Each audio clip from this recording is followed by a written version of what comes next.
ஜெயமோகன் சிறுகதைகள். ஓலைச்சிலுவை. வாசிப்பது சந்தீப். என் அப்பா மரணப்படுக்கையில் கிடந்தபோதுதான் நான் நெய்யூர் ஆஸ்பத்திரிக்கு முதலாகச் சென்றேன். எனக்கு அந்த ஆஸ்பத்திரி அப்போது ஒரு மாபெரும் ஆச்சரியம்.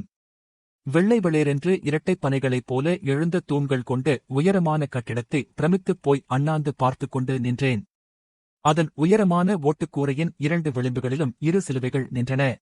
கட்டிடத்தை சுற்றி நின்ற பெரிய வேப்ப மரங்களின் பொன்னிறமான சரிவுகள் கூரை முழுக்க விழுந்து கிடந்தன. ஆனால் ஆஸ்பத்திரி முற்றம் சுத்தமாக கூட்டப்பட்டிருந்தது.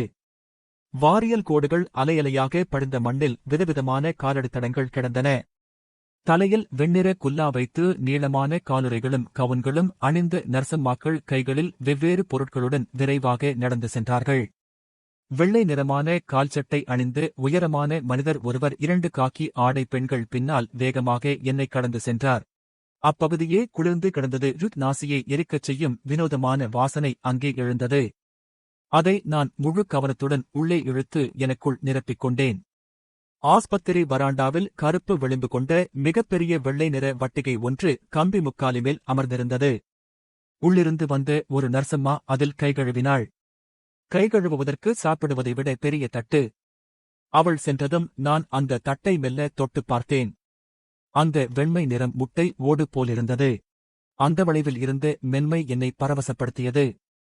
அதில் கையை வைத்து மீண்டும் மீண்டும் வருடினேன். என்னை கடந்து சென்ற ஒருவர் என்னிடம் உரக்க தொடப்பிடாது என்று அதட்டினார். நான் கையை எடுத்துக்கொண்டே தொட்டா உன்னை நான் அடிப்பேன் என்று சொல்லி உற்றுப் பார்த்துவிட்டு திரும்பிச் சென்றார். வாயில் வெற்றிலையை அதக்கியபடி பேசுவது போலிருந்தது.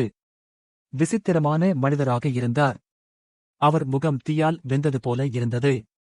காக்கி நிறத்தில் போலீஸ்காரர்களைப் போல கால்சட்டை அணிந்து மேலே வெண்ணிறமான சட்டை போட்டிருந்தார். மீசை இல்லாத வாய் கத்தியால் கீறிய சிவந்த புண் போல இருந்தது. நெற்றியைச் சந்திக்கும் இடத்தில் வளைவே இல்லாமல் நேராக இருந்த மூக்கு இருபக்கமும் பிடித்து சப்பியது போல தோன்றியது. வரிவரியாக பிளவுகள் ஓடிய நெற்றி. அதைவிட அவரது கண்கள்தான் என்னை ஆச்சரியப்படச் செய்தன. காட்டுப்பூனை போன்ற கண்கள். பூனை மனிதன். அம்மா ஒரு அறையிலிருந்து வெளிப்பட்டு என்னிடம், என்ன அங்க எடுக்கே? கைய வச்சுக்கிட்டு இருக்க மாட்டியா வாலே என்று சொல்லி என்னை இழுத்துக் கொண்டு சென்றாள். நான் ஒவ்வொரு அறையாக பார்த்துக் கொண்டே சென்றேன். அறைகளுக்குள் கம்பியாலான கட்டில்களில் நீல நிற போர்வை போர்த்தியபடி ஆட்கள் படுத்திருந்தார்கள். சில அறைகளில் மேஜைகளில் சிறிய கண்ணாடி புட்டிகள் பரப்பப்பட்டிருந்தன. ஒரு சன்னலுக்கு வெளியே நிறைய பேர் கையில் குப்பிகளுடன் காத்து நின்றார்கள். அவர்களுக்கு ஒரு வெள்ளையாடை மனிதர் பாட்டில்களில் மருந்துகளை ஊற்றிக் கொடுத்துக் கொண்டிருந்தார். சத்தம் போடப்படாது, ஏய் அந்தால போ, இஞ்ச கௌவி என்றெல்லாம் கத்திக் கொண்டிருந்தார். ஆஸ்பத்திரிக்குப் பின்னால் ஒரு நீளமான கட்டிடத்தில் அப்பா கிடந்தார். அந்த கட்டிடம் முழுக்க சிறிய கட்டில்கள்தான். ஒவ்வொன்றிலும் ஒருவர் படுத்திருந்தார். வெள்ளை நிறம் பூசப்பட்ட பெரிய இரும்பு கம்பிகள் கொண்ட ஜன்னல்களுக்கு அப்பால் செம்பருத்து செடிகள் தெரிந்தன. மண்ணாலான தரையோடு வேயப்பட்டிருந்தது. சுவர்களில் எல்லாம் தமிழில் ஏதோ எழுதி வைக்கப்பட்டிருந்தது. நேர் எதிரில் இருந்த படம் இயேசுவுடையது. மார்பில் முள் சுற்றி சிவப்பாக எரிந்த இதயத்துடன் ஆசீர்வாதம் போல கையை காட்டும் படம். நல்ல சுருள்முடி. பெண்களுக்குரிய கண்கள். அந்த படத்தை நான் முன்னர் பார்த்திருந்தேன். அப்பா தூங்கிக் கொண்டிருந்தார். அவரது இடுப்பைச் சுற்றி கனமாக துணியால் சுற்றிக் கட்டப்பட்டிருந்தது. கழுத்தைச் சுற்றியும் கட்டியிருந்தது. 2 கைகளும் ஆமை போல வீங்கியிருந்தன. முகம் கன்றி வீங்கி இமைகள் கனத்து அவர் வேறு யாரோ போல இருந்தார். இருபக்கமும் இருந்த படுக்கைகளில் படுத்திருந்து ஒரு கிழவரும் இளைஞனும் எங்களை ஆர்வத்துடன் பார்த்தார்கள். 4ஆம் படுக்கையில் ஒருவர் ஆ ஆ ஆ என்று முனகிக் கொண்டே இருந்தார். கொஞ்ச நேரம் முனகலை கேட்டால் அவர் பாடுவது போல தோன்றிவிடும். கிழவர் அம்மாவிடம், என்னட்டி உனக்க கெட்டினவனா என்றார். அம்மா ஓ என்றாள். அவனுக்க காரியம் இனி செல்லாண்டா, இன்னேற்று லாக்கிட்டரு சொன்னாரு. அவன் இன்னி பிழைச்சுக்கிட மாட்டான் கேட்டியா அம்மா? ஐயோ என்றாள். அண்ணா பாத்தியா, அவனுக்கு மூத்திரமாக்கும் போறது. பச்சை ரத்தம். கட்டியாட்டு ரத்தமாக்கும் நவ்துவாரங்களிலிருந்தும் போறது. நீ இனி அவன கணக்கு வைக்காண்டாம் கேட்டியா என்றார். அந்த இளைஞன் எந்த உணர்ச்சியும் இல்லாமல் இருவரையும் சும்மா மாறி மாறி பார்த்தான். அம்மா ஐயோ எனக்கு சாத்தாவே, எனக்கு தேவரே என்று மார்பிலறிந்து அழ ஆரம்பித்தாள். ஒரு நர்சம்மா எட்டிப் பார்த்து, அங்க 6 சத்தம் போடியது போ வெளியே போ என்றாள்.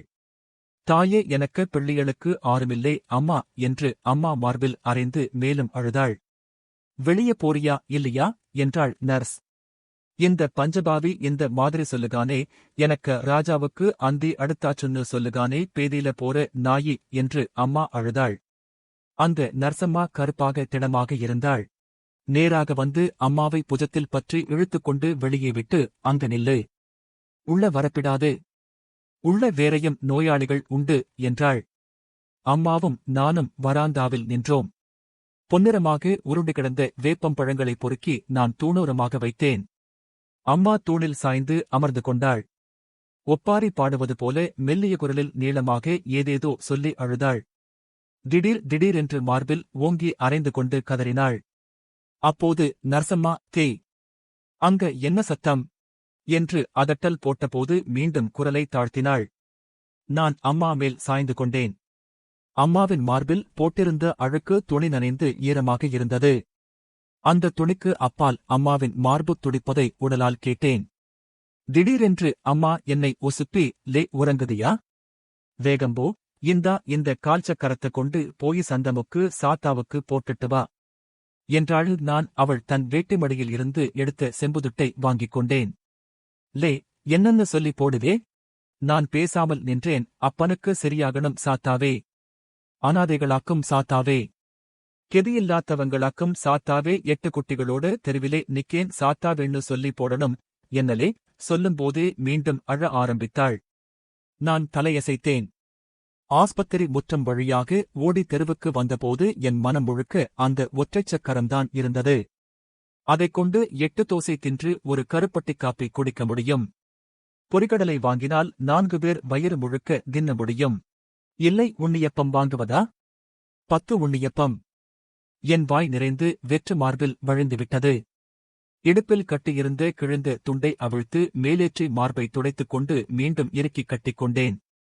சந்தையடை கண்டன் சாஸ்தா கோயில் வரை வந்துவிட்டேன். என்னை அறியாமலே வந்ததுதான். மர அழையிடப்பட்ட கோயிலுக்குள் களபமும் சந்தனமும் பூசிய சாஸ்தாவின் கருங்கல் சிலை தெரிந்தது. உண்டியல் இரும்பால் செய்யப்பட்டு முகப்பிலேயே இருந்தது. போடுவதா என்று எண்ணினேன். போட்டால் அதன் பின்னர் இந்த பணம் என்னுடையது இல்லை. ஆனால் அந்த கணம் அப்பா விழுந்து கிடந்த காட்சி என் கண்ணில் வந்தது. அப்பா அதிகாலையில் எழுந்து பணியேறப் போவார். வீட்டில் நாங்கள் 8 குழந்தைகள். எனக்கு மூத்தவர்களாக 3 அக்காக்கள். கீழே 2 தம்பிகள், 2 தங்கைகள். தங்கைகள் காட்டுக்குச் சென்று சருகும் விறகும் அள்ளி வருவார்கள். அக்காக்களும் அம்மாக்களும் பதநீர் காய்ச்சுவார்கள். வெள்ளிதோறும் நானும் அம்மாவுமாக கருப்பட்டிகளை பனிச்சிப்பங்களாக கட்டி தலைச்சுமையாக 8 மைல் நடந்து கருங்கல் சந்தைக்குக் கொண்டு செல்வோம். அப்பா குரட்டி மேட்டிலும் ஆனைக்கயத்திலும் எல்லாம் இறக்கி வைக்கும் அக்கானியே சுமந்து கொண்டு வந்து வீடு சேர்ப்பது எனக்கும் சின்ன அக்காவுக்கும் தங்கைக்குமான வேலை. 3 நாட்களுக்கு முன்னால் அதிகாலையில் 4ஆம் நடைக்கு நான் சுருட்டுப்புற்றை மேல் ஏறி 10 கூட்டம் பனையருகே சென்றபோது தரையில் ஏதோ நெளிவதை பார்த்தேன். திரும்பி வந்த வழியே ஓடிவிட வேண்டும் என்றுதான் முதலில் தோன்றியது. கொஞ்ச தூரம் ஓடிய பிறகுதான் அது அப்பா என்றே எனக்கு தெரிந்தது. திரும்பி ஓடிச் சென்றேன். இப்போது இன்னும் நல்ல வெளிச்சம் வந்திருந்தது. அப்பாதான் தரையில் இஞ்சிப்புல் மேல் விழுந்து கிடந்தார். அவரது கைகளும் கால்களுமெல்லாம் விசித்திரமாக வளைந்து ஒடிந்திருந்தன. தீப்பிடித்து எரியும் சுள்ளி போல மெல்ல நெளிந்து கொண்டிருந்தார். இரத்தத்தின் உப்பு நாற்றம் எழுந்தது. நான் திரும்பி ஓடி வீட்டுக்குப் போய் அம்மாவிடம் சொன்னேன். அக்காணியடுப்பை ஏற்றிக் கொண்டிருந்தவள் அப்படியே என்னை பார்த்தாள். கண்கள் விழித்திருக்க தலை ஓணான் போல ஆடியது. திடீரென்று வீறிட்டு அலறி மார்பில் அரைந்து கதறியபடி மயான கொள்ளைக்கு போகும் பூசாரி போல இடைவழியில் இறங்கி ஓடினாள். நான் பின்னால் ஓடினேன். எனக்கு பின்னால் தங்கைகள் ஓடி வந்தார்கள். அவளுடைய உலத்தைக் கேட்டு ஆங்காங்கே பனைகளில் இருந்தவர்கள் இறங்கி ஓடி வந்தார்கள். அருகே இருந்த ஒரு வீட்டின் கதவை கழற்றி அதில் அப்பாவை உருட்டி ஏற்றி 4 பேர் நேராக நெய்யூர் ஆஸ்பத்திரிக்கு சென்றார்கள். இடைவழிகள் வரப்புகள் வழியாக அவர்கள் செல்ல பின்னால் அவிழ்ந்து கூந்தலுடன் கதறியபடி அம்மா போனாள். லே மக்கா வீட்டிலே இருளே, வீட்டிலே நீதான்லே ஆண் துணை என்று அவள் சொன்னதனால் நான் வீட்டில் இருந்தேன். அக்காக்கள் அழுது கொண்டிருந்தார்கள். அக்கானி பானையில் புளித்து விளிம்பு கவிந்து நுரை விழுந்து கொண்டிருந்தது. நான் கொஞ்ச நேரம் ஆட்டுக்கூட்டில் இருந்தேன். பசி தாழாமல் நானும் தங்கைகளும் அந்த கள்ளையே அள்ளி குடித்தோம். நால்வருமே படுத்து தூங்கிவிட்டோம். அப்பாவை பனை இசக்கி அடித்து போட்டுவிட்டது என்று கருத்தான் மாமா சொன்னார். அவ்வப்போது பனையேறிகளை அந்த இசக்கி அடித்து தூக்கி வீசும். பனையேறிகள் பிடித்து ஏறும் பனை மட்டையை இலக்கி வைத்திருக்கும். உச்சிமட்டையில் மிதிக்கும்போது வழுக்கிவிடும். தேளாக வந்து அக்காணிச் சட்டிக்குள் பதுங்கியிருந்து கொட்டும். மழை முடிந்து முதல் ஊற்று மாதங்களில் எப்படியும் 4-5 பேர் விழுவார்கள். விழுந்தவர்களில் எனக்குத் தெரிந்து குணமணி மாமன் மட்டும்தான் உயிருடன் இருக்கிறார். அவரும் எந்நேரமும் திண்ணையில்தான் படுத்திருப்பார். எழுந்து ஒன்று கடிக்கக் கூட முடியாது. அவர் மனைவி கொச்சம்மை சந்தையில் மூட்டை தூக்கப் போகிறாள். பிள்ளைகள் எல்லாரும் வேலைக்குப் போவார்கள். குணமணி மாமன் பாயில் ஒன்றுக்கிருப்பது திண்ணையில் இருந்து முற்றத்துக்கு வழிந்திருக்கும். தன்னதனிமையில் கெட்ட வார்த்தைகளையே பாட்டுகளாக பாடிக்கொண்டிருப்பார். கால்சக்கரத்தை போடாவிட்டால் பனை இசக்கி என்னை அடித்துவிடும் என்று நினைத்தேன். எங்கோ ஒளிந்து கொண்டு அவள் என்னை பார்த்துக் கொண்டிருக்கிறாள். நான் சக்கரத்தை உண்டியலில் போட்டுவிட்டு சம்படத்தில் இருந்த செந்தூரத்தை ஒரு பூவரச இலையில் அள்ளிக்கொண்டு திரும்பி ஓடினேன். அப்பாவின் உயிரைக் காப்பாற்றும் ஒன்றை நானே சொந்தமாகச் செய்வது எனக்கு மனநிறைவை அளித்தது. அம்மா அந்த செந்தூரத்தை எடுத்து தேவரே என்று நெற்றியில் போட்டுக்கொண்டாள். எனக்கும் போட்டுவிட்டாள். பிறகு மெல்ல அறைக்குள் எட்டிப் பார்த்தாள். அந்த நர்சம்மா இல்லை. மெல்ல உள்ளே சென்று சற்றுமுற்றும் பார்த்துவிட்டு அப்பாவின் நெற்றியில் அதை போட்டுவிட்டாள். சாமி பிரசாதமா போடுகே, இங்கென அதெல்லாம் போடப்பிடாது பாத்துக்க என்றார் கிழவர். சும்மா கெட சவமே, சாவமாட்டாமே என்று சொல்லிக்கொண்டு அம்மா திரும்பி வந்தாள். கிழவர் அவ்வு ஒரு சட்டம் வச்சிருக்காவள்ளா என்றார். அம்மா சாவுலே நாயே என்று அவரை பார்த்து சொல்லிக்கொண்டு வெளியே வந்தாள். அந்த இளைஞன் கண்கள் பளபளக்க சும்மா பார்த்துக் கொண்டிருந்தான். எனக்கு பசிக்க ஆரம்பித்தது. ஆனால் எங்கள் வீட்டில் எப்போதுமே பசியைப் பற்றி எவரும் எதுவும் சொல்லும் வழக்கம் இல்லை. காலையில் பெரும்பாலும் பனம்பழம் சுட்டு தின்பதுதான்.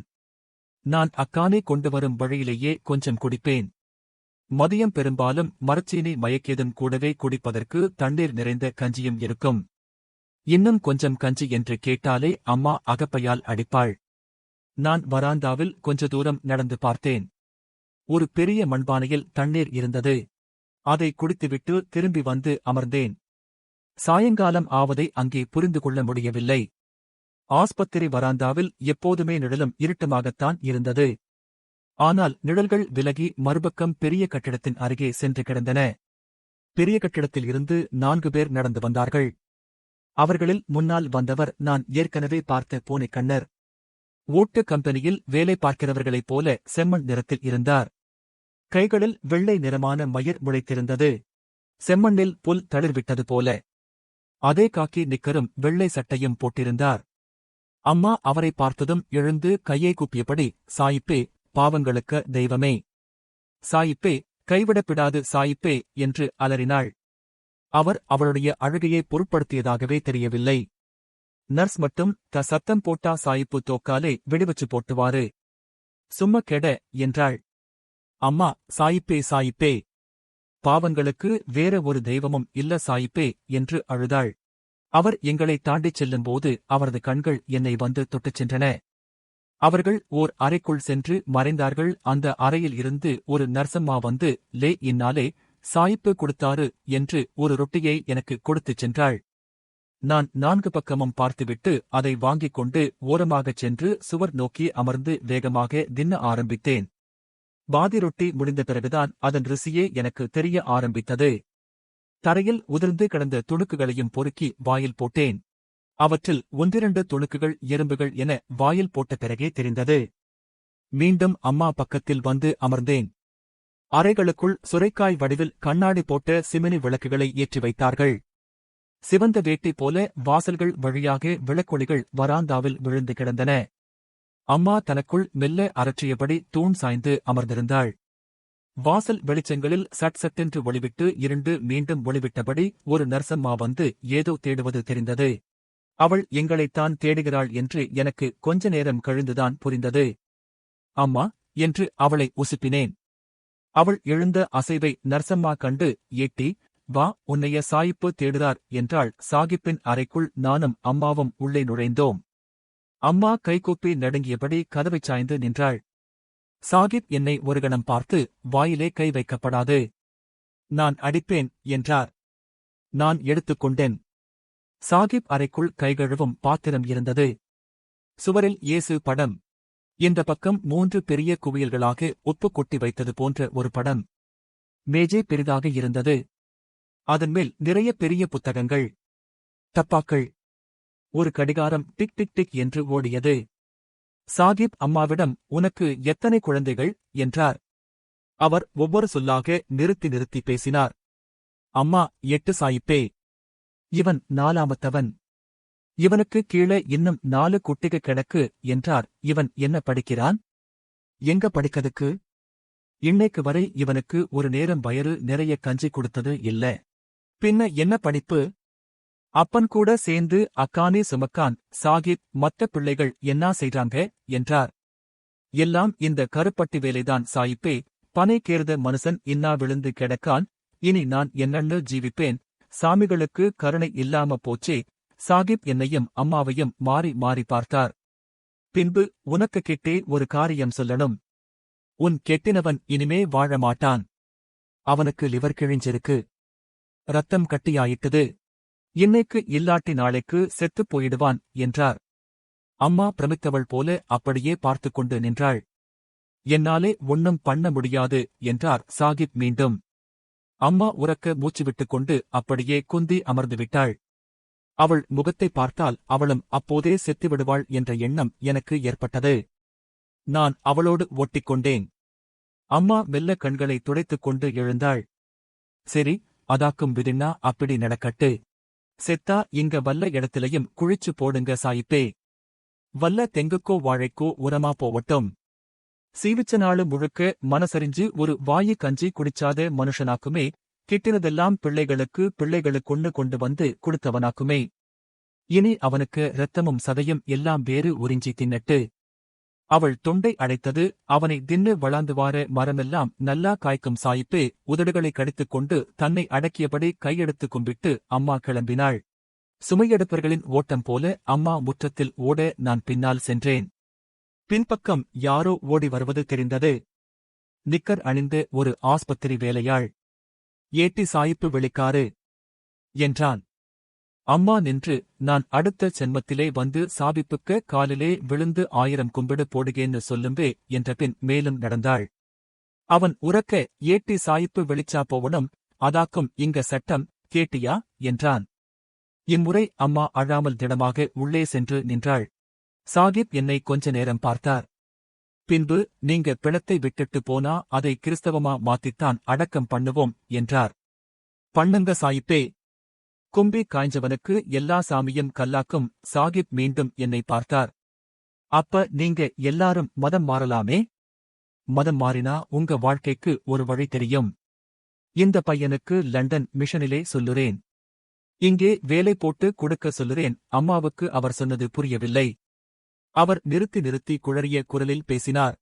நர்சம்மா உரக்க, இன்னா பாரு, சாயிப்பு என்ன சொல்லுகாருன்னா நீ மதம் மாறி வேதத்துக்கு வந்தேன்னா சாயிப்பு இந்த பயல இங்க சேர்த்து படிக்க வைப்பாரு. உனக்கும் வல்ல வழியும் செய்வாரு. நீயும் உனக்க பிள்ளைகளும் கஞ்சி குடிச்சு கிடக்கலாம். என்ன சொல்லுகே? அம்மா அந்த பிரச்சனையை அப்போதுதான் உள்வாங்கினவள் போல அனிச்சையாக அறையை விட்டு வெளியே போகப் போனாள். பின்னர் கதவை பிடித்துக் கொண்டாள். கதவு ரீ என்று ஒலி எழுப்பியது.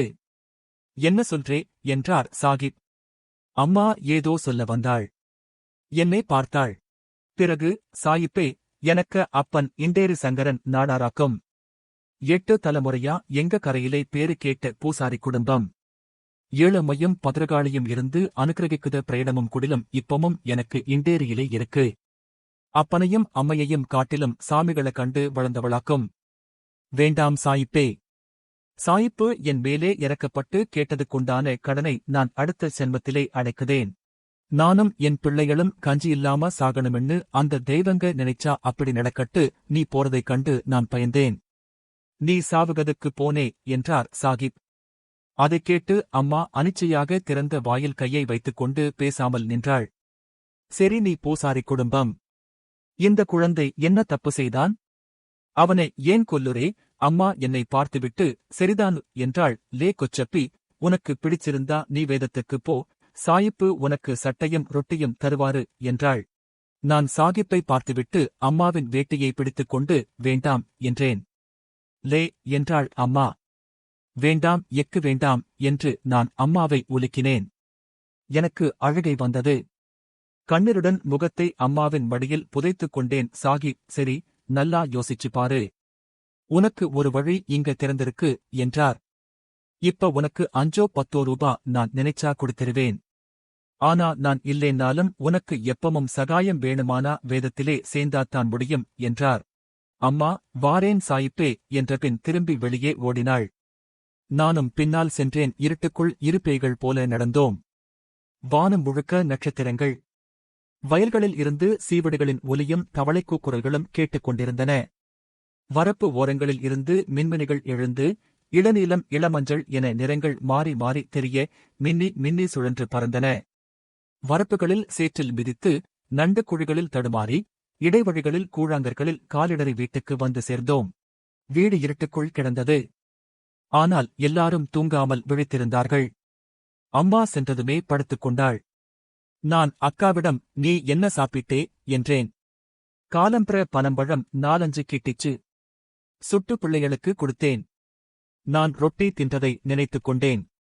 என் பாயை இழுத்து போட்டு படுத்தேன். 3 நாட்களாக வெறும் பனம்பழம் மட்டுமே சாப்பிட்டுக் கொண்டிருக்கிறார்கள். வீடு முழுக்க அழகிய பனம்பழ வாசனை அடிப்பது போல் இருந்தது. பனம்பழ வாசனை அதிகமாகிக் கொண்டு வருவது போல. நான் எழுந்து பனம்பழம் அழகியிருக்கு என்றேன். சின்னவனுக்கு வயத்தால் போகுது என்று அக்கா சொன்னாள். திரும்ப படுத்துக்கொண்டேன். வீட்டுக்குள் வந்து ஒரு மின்மினி இருளுக்குள் சுற்றிச் சுற்றி பறந்தது. அது வீட்டை எரித்துவிடும் என்றும் பனையோலை கூரையும் பனையோலை சுவர்களும் பற்றி எரிந்து நாங்களெல்லாம் சாம்பலாகிவிடுவோம் என்றும் தோன்றியது. நான் கொஞ்சம் தூக்க மயக்கத்தில் ஆழ்ந்தபோது கடைக்குட்டி தங்கம்மை எழுந்து என்னவோ சொன்னாள். நான் எழுந்து பார்த்தேன். அவள் தூக்கத்தில்தான் இருந்தாள். ஆனால் சிணுங்கிக் கொண்டு மழுங்கலாக ஏதோ சொன்னபடி கையால் எதையோ செய்வது தெரிந்தது. கண்கள் சில கணங்களில் தெளிந்தபோது அவள் என்ன செய்கிறாள் என்று கண்டேன். அவள் எதையோ அள்ளி அள்ளி தின்று கொண்டிருந்தாள். சப்புக் கொட்டியபடி மென்றாள். கையை நக்கினாள். திடீரென்று விழித்துக் கொண்டவள் போல என்னை பார்த்து வாயை மட்டும் அசைத்தாள். அண்ணா என்றாள். உறங்குடி என்றேன் அதட்டலாக. புன்னகையுடன் கஞ்சி இருக்கு என்றாள். அம்மா, ஏட்டி உறங்குடி சனியனே என்றாள். தங்கம்மை விழித்துக் கொள்ளாமலேயே திரும்பி படுத்துவிட்டாள். நான் அம்மா என்றேன். ஏம்ல என்றாள். நான் நாளைக்கு நெய்யூருக்கு போறேன் என்றேன். அம்மா ஏம்ல என்றாள். நான் வேதக்காரனா ஆகப் போறேன், அம்மா ஏதாவது சொல்லுவாள் என்று நான் எதிர்பார்த்தேன். ஆனால் அவள் பெருமூச்சு மட்டும்தான் விட்டாள். மறுநாள் நான் தனியாக கிளம்பிச் சென்றேன். நெய்யூர் ஆஸ்பத்திரிக்கு போனபோது அது எனக்கு நன்றாக பழகிய இடமாக தெரிந்தது. நான் நேராக அப்பா இருந்த கட்டிடத்துக்குச் சென்றேன். அங்கே அப்பாவின் கட்டிலில் வேறு ஒரு கிழவர் கிடந்தார். வெளியே வந்தேன். அந்த நர்சம்மா என்னிடம், ஏலே உனக்கு அம்மை எங்களே என்றாள். அம்மை வரேல்ல என்றேன். எனக்கு அப்பன் எங்க? அவரு ராத்திரி செத்தாச்சு. நீ அந்தாலே கொல்லமாவுத் தோட்டம் வழியாட்டு போனா சர்ச்சு தெரியும். அதுக்கு புறத்தாலே கல்லறத் தோட்டம் இருக்கு. உனக்க அப்பன அங்க கொண்டு போயிருக்காவ. நான் முந்திரி மரங்கள் நடுவே புகுந்து ஓடினேன். இருமுறை விழுந்தபோது என் இடுப்புத் துண்டு அவிழ்ந்தது. அதை சுருட்டி இடுப்போடு பிடித்துக்கொண்டு சர்ச் மேட்டை அடைந்து சர்ச்சை சுற்றிக் கொண்டு பின்பக்கம் சென்றேன். கல்லறை மேட்டில் 4-5 பேர் நின்றார்கள். ஒருவர் அங்கி போட்ட போதகர். 2 வேலைக்காரர்கள். நான் அருகே சென்று நின்றேன். ஆழமான சிவப்பு குழி. அது ஒரு பெரிய வாய் போல திறந்திருந்தது. அப்பாவின் உடல் கருப்பட்டை சிப்பம் போல ஒரு பனம்பாயில் சுற்றி வைக்கப்பட்டிருந்தது. அதிலிருந்து கசிந்த இரத்தம் கருப்பட்டிக் கசிவு போல பாயின் விளிம்புகளில் கருமையாக உறைந்திருக்க ஈக்கள் மொய்த்துக் கொண்டு பறந்தன. குழி அருகே நின்ற ஆள், வச்சிருவோமே, என்னத்துக்கு நின்னு பாக்குதது என்றார் போதகர். சாயிப்பு வரட்டும். அனாதை பிரேதம்னா அவரு எப்படியும் வருவாரு என்றார். என்னை அவர்கள் கவனிக்கவில்லை. கொஞ்ச நேரத்தில் ஒரு பெட்டியை தூக்கியபடி ஒருவன் முன்னால் வந்தான். அவனுக்குப் பின்னால் ஜிப்பாவும் கணுக்கால் வரை காவி வேட்டியுமாக சாகிப் வந்தார். ஆஸ்பத்திரியில் மருந்துகள் வைக்கக்கூடிய 2 கள்ளிப்பெட்டிகளை இணைத்து ஆணி அடித்து அதை செய்திருந்தார்கள். அதில் என்னென்னவோ மருந்து பெயர்கள் எழுதி காகிதங்கள் ஒட்டியிருந்தது. பெட்டியை கீழே வைத்ததும் இருவர் அதற்குள் அப்பாவை பனம் பாயுடன் அப்படியே தூக்கி வைத்தார்கள். அதை மூடி கயிற்றை குறுக்காக போட்டு மெல்ல குழிக்குள் இறக்கினார்கள். கயிற்றை உருவி எடுத்ததும் சாகிப் திரும்பி என்னிடம் இங்க வா என்றார். அவர் என்னை கவனித்திருந்தார் என்பதை ஆச்சரியத்துடன் உணர்ந்தேன். ஃபாதர், இவன் செத்துப்போன ஜோசப்பு மகன் என்றார் சாகிப். ஃபாதர் தலையசைத்தார். ஃபாதர் அப்பாவைப் பற்றி சொன்னார். கர்த்தருக்குள் வந்த பிறகே அப்பா மரணமடைந்ததை அறிந்து கொண்டேன். சுருக்கமான ஜெபம் முடிந்ததும் ஃபாதர் என்னிடம் ஒரு கைப்பிடி மண் அள்ளி குழியில் போடச் சொன்னார். நான் மண்ணை போட்டேன். ஃபாதரும் சாகிப்பியும் மண்ணை அள்ளி போட்டபின் வேலைக்காரர்கள் சரசரவென்று குழியை மூடினார்கள். திரும்பும்போது நான் சாகிப் பின்னாலேயே நடந்தேன். ஃபாதரும் பிறரும் நேர்வழியே செல்ல அவர் மட்டும் முந்திரிக்காடு வழியாக புகுந்து குனிந்தும் பாய்ந்தும் சென்றார். ஒரு கிளையே குனிந்து கடந்த பின் திரும்பி சாகிப் என்னிடம் உன் அம்மா வரலையா என்றார். இல்லே, நான் தான் வந்தேன் என்றேன். அவர் உஐசி என்றார் தனக்குள். நான் திடீரென்று தழுதழுத்த குரலில் நான் வேதக்காரனா ஆயிடுதேன். ரொட்டி குடுங்க சாயிப்பே என்றேன். ரொட்டி மட்டும் போருமா என்று அவர் சிரித்துக்கொண்டே கேட்டாரு. நிறைய ரொட்டி வேணும், எனக்கு வீட்டுக்கு குடுக்கணும் சாயிப்பே. எனக்கு தங்கச்சிக்கு ரொட்டி வேணும் சாயிப்பே. சாகிப் என்னை மெல்ல இழுத்து அணைத்துக் கொண்டார். அவரது வாசனை என்னை சூழ கண்ணீர் விட்டுக்கொண்டு அவர் உடையில் என் முகத்தை புதைத்தேன். என் மூச்சு உள்ளிருந்து விம்மலாக வெடித்து வந்தது. என் அப்பாவின் வியர்வை நெடி ஊறிப்போன பனைமட்டையும் குளத்து பாசியும் உப்பும் கலந்தது. சாகிப்பின் வியர்வை நெடியில் ஒரு மெல்லிய வெடிமருந்து வீச்சம் இருந்தது. அன்று முதல் அதன் மேல் எனக்கு ஒரு மோகம் உருவாகியது. கடைசி வரை அவரது உடைகள் கையில் கிடைத்தால் நான் முகர்ந்து பார்க்காமல் இருப்பதில்லை. சாகிப் அவரது அறைக்குச் சென்றதும் ஒரு காக்கி நிக்கரை எடுத்து எனக்கு தந்து இதே போட்டுக்கோ என்றார். நான் அதை வாங்கி மெல்ல முகர்ந்தேன். மனம் மயக்கும் ஒரு வாசனை. புதுத்துணியின் வாசனை. நான் அணியும் முதல் புதுத்துணி அது. இயேசுவே கர்த்தரேன்னு சொல்லி போட்டுக்கோ. நான் இயேசுவே கர்த்தரே என்றேன். எனக்கு மிகப்பெரிய கால்சட்டை அது. இடுப்பருகே பலமுறை சுருட்டிக் கொண்டேன்.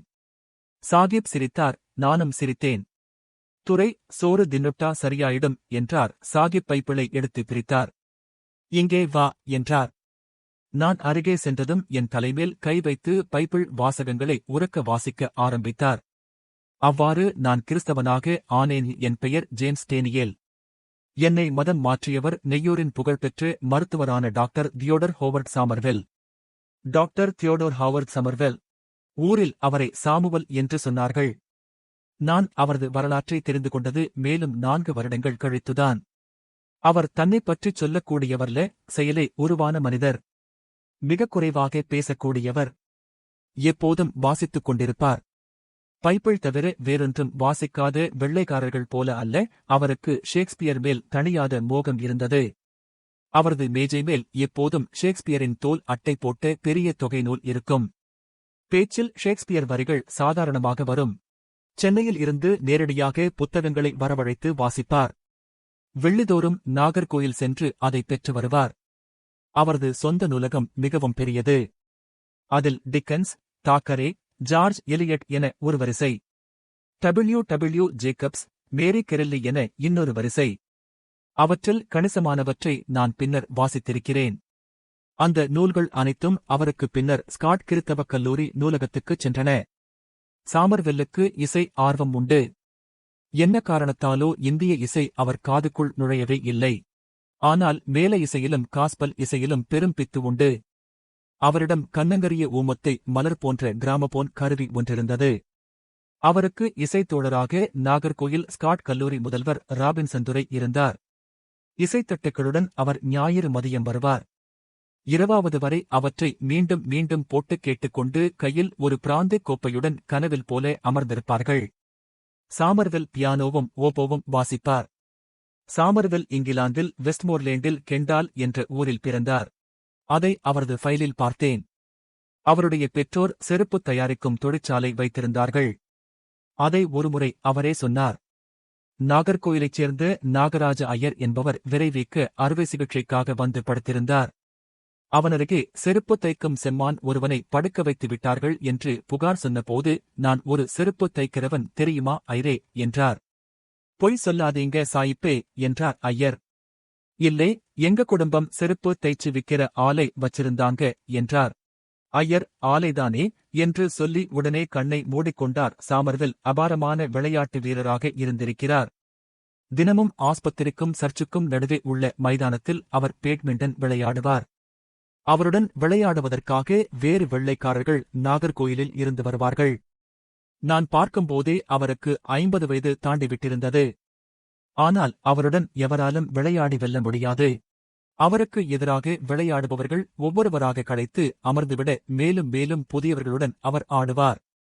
இருட்டில் பந்து தெரியாமலாகும்போது சட்டை வியர்வையில் ஒட்டியிருக்க வந்து இரும்பு நாற்காலியில் அமர்ந்து கொள்வார். நான் அவருக்கு வெல்லம் சேர்த்து சூடான பருத்திக்குட்டை பாலை எனாமல் கோப்பையில் கொடுப்பேன். சாமர்வெல் மேல் எனக்கு அடங்காத கவனம் இருந்து கொண்டிருந்தது. அவரை புரிந்து கொள்ள அவருடன் இருந்த 10 வருடமும் ஒவ்வொரு கணமும் முயன்று வந்தேன்.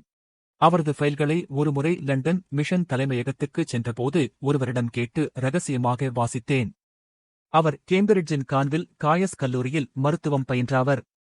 அதன்பின் இராணுவத்தில் சேர்ந்து முதல் உலகப் போரில் ஈடுபட்டார். 1915 முதல் 1918 வரை சாமர்வெல் பிரான்சில் பிரிட்டிஷ் இராணுவ வீரராக பணியாற்றினார்.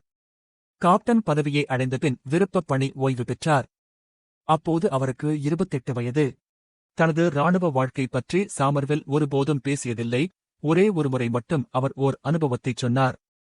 வார்டுக்குள் அவர் நுழைந்தபோது ஒரு கிழவர், சாயிப்பே, நான் சாவுரேன் சாகிப்பே, எனக்கு வலி தாங்க முடியல சாகிப்பே, வாங்க சாகிப்பே, இங்க வாங்க சாகிப்பே என்று கத்தினார். சாமர்வெல் இரு என்று கை காட்டினார். இன்னொரு மலையாள பள்ளிக்கூட வாத்தியாரின் கட்டை அவிழ்த்து பார்த்துக் கொண்டிருந்தார். கிழவர் மீண்டும் மீண்டும் சாய்ப்பே, ஓடிவாங்க சாயிப்பே உரக்க கத்தியபோது சாமர்வெல் சட்டென்று அருகே சென்று படீரென்று கன்னத்தில் ஓர் அறை வைத்தார். அவர் ஒரு மூத்த பிள்ளைவாள். அடிபட்டதும் அவர் அரண்டு போய் இரு கைகளையும் கூப்பிக்கொண்டு கண்களில் கண்ணீருடன் அமைதியானார். சாமர்வெல் எந்த கோபமும் தெரியாத முகத்துடன் பொன்னை பார்க்க ஆரம்பித்தார். தன் அறைக்கு திரும்பும் வழியில் சாமர்வெல் ஒரு நிகழ்ச்சியைச் சொன்னார். முதல் உலகப் போரில் நடந்த சம்பவம். பிரான்சில் சோமே என்ற ஊரில் ஒரு போர்முனை. 700 பேருக்கு மேல் படுகாயமடைந்து ஒரு பெரிய கொட்டகைக்குள் கொண்டு வந்து போடப்பட்டிருந்தார்கள். அங்கே இருந்தது சாமர்வெல் உட்பட 4 மருத்துவர்கள். இரவெல்லாம் வெறிபிடித்தது போல சாமர்வெல் வேலை செய்து கொண்டிருந்தார். பின்னிரவில் களைத்து சோர்ந்து ஒரு வீரனின் படுக்கையில் கொஞ்ச நேரம் அமர்ந்துவிட்டார். அடுத்த படுக்கையில் இருகால்களும் சிதைந்த ஒருவன் கிடந்தான். அவனுடைய கண்கள் தன்னையே பார்ப்பதை உணர்ந்து எழுந்தார். அவன் கையை அசைத்து, பரவாயில்லை, ஓய்வெடுத்த பின் வாருங்கள் என்று சைகை செய்தான். சாமர்வெல் அங்கேயே மனம் பொங்கி கண்ணீர் மல்கிவிட்டார். அந்த மாபெரும் ஆஸ்பத்திரி வார்டில் கிடந்தவர்களில் பாதிப்பேர் 1 மணி நேரத்தில் மருத்துவ உதவி கிடைக்காவிட்டால் சாகக்கூடியவர்கள். கட்டில்களில் இருந்து வழிந்த குருதி உண்மையிலேயே ஓரமாக ஓடை போல விழுந்து கொண்டிருந்தது. ஆனால் ஒருவர் கூட தன்னை வரிசையை மீறி வந்து கவனிக்க வேண்டும் என்று கோரவில்லை. ஒருவர் கூட கெஞ்சவில்லை. எத்தனை மகத்தானவன் மனிதன்! கடவுளின் படைப்பில் இந்த ஓர் உயிருக்கு மட்டும் எவ்வளவு ஆன்ம வல்லமை சாத்தியமாகிறது! அவன் போக்கூட்டிய தூரம் எவ்வளவு அதிகம்! அவனால் கொஞ்சம் கை நீட்டினால் மனிதகுமாரனின் கால்களை தொட்டுவிட முடியுமே! இங்கே சிதைந்து கிடக்கும் அத்தனை பேருமே அதற்கான வாய்ப்புள்ளவர்கள் அல்லவா? அவர்களை வெறும் சதைப்பிண்டங்கள் போல சிதைத்து எறிந்து எந்த அரசை வெல்லப் போகிறார்கள்? எந்த வெற்றியே கொண்டாடப் போகிறார்கள்? ஒருபோதும் இனிமேல் போரில் ஈடுபடுவதில்லை என்று சாமர்வெல் முடிவு செய்தது அன்றுதான். அன்று மாலை கையில் தன் ஓப்போ புல்லாங்குழலுடன் அந்த பிள்ளைவாளுக்கு அருகே சென்று அமர்ந்து கொண்டார் சாமர்வெல். அவரைக் கண்டதும் பிள்ளைவாள் பதறி எழுந்தமர்ந்து நடுங்க கைகுப்பினார். சாமர்வெல் அந்த ஓப்போவை மெல்ல வாசிக்க ஆரம்பித்தார். நான் சென்று வாசலில் நின்று கேட்டேன். எதையோ மன்றாடுவது போலவோ எதற்கோ நன்றி சொல்வது போலவோ நெளிந்து வளைந்து விழுந்தோடும் மேல்நாட்டு இசை. கைகூப்பியபடி கண்களில் கண்ணீர் கொட்ட பிள்ளைவாள் அமர்ந்திருந்தார். அந்த அறை முழுக்க கண்ணுக்குத் தெரியாமல் நிறைந்திருந்த வலி சன்னல்கள் வழியாக வெளியே சென்றது. இனம் புரியாத மகத்துவம் ஒன்று அங்கே நிறைந்து நின்றது, அழியாதது, என்றும் எங்கும் மனிதனால் உடனடியாக அடையாளம் காணத்தக்கது. இசை அங்கிருந்த அத்தனை வலிகளையும் ஒன்றாக்கி ஒரே மானுடவலியாக்கி அதை சாதித்ததா என்ன? அந்த அப்பால் மலையாளிப் பள்ளி ஆசிரியர் தலையணையில் முகம் புதைத்து அழுவதைக் கண்டேன்.